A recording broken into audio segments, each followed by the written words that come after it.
உடனே திருதராஷ்டிரர், பிரம்மன், சூதாட்டத்தை நானும் விரும்பவில்லை. பகவான் என்னை பலவந்தமாக இந்த காரியத்தில் இழுத்து விட்டார் என்றே கருதுகிறேன்.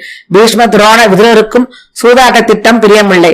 சூது விளையாடப்படுவதை காந்தாரியும் விரும்பவில்லை. ஆனால் நான் மோகவசப்பட்டு அனைவரையும் சூதில் ஈடுபடுத்தி விட்டேன். பிரம்மன், துரியோதனன் சிறிதும் விவேகமில்லாதவன் என்பதை நான் அறிவேன் என்றாலும் புத்திர சிநேகத்தால் என்னால் அவனை துறக்க முடியவில்லை என்று கூறினார். உடனே வியாசர், விசித்திர வீரியன் மகனே, நீ கூறுவது சரி. புதல்வன் என்பவன் மிகவும் பிரியமான வஸ்து என்பதை நான் அறிவேன். மகனை காட்டிலும் சிறந்தது உலகில் வேறு எதுவும் இல்லை. இந்திரன் எல்லா பொருட்களிலும் வளமை மிகுந்தவனாக இருந்தும் புதல்வனை விட வேறு எந்த பொருளையும் பெரிதாக கருதவில்லை என்பதை சுரபி இந்திரனுடன் கண்ணீருடன் கூறியது. மன்னா, சுரபிக்கும் இந்திரனுக்கும் இடையே நடந்த உரையாடலான மிக உத்தமமான ஒரு வரலாற்றை உனக்கு கூறுகிறேன்.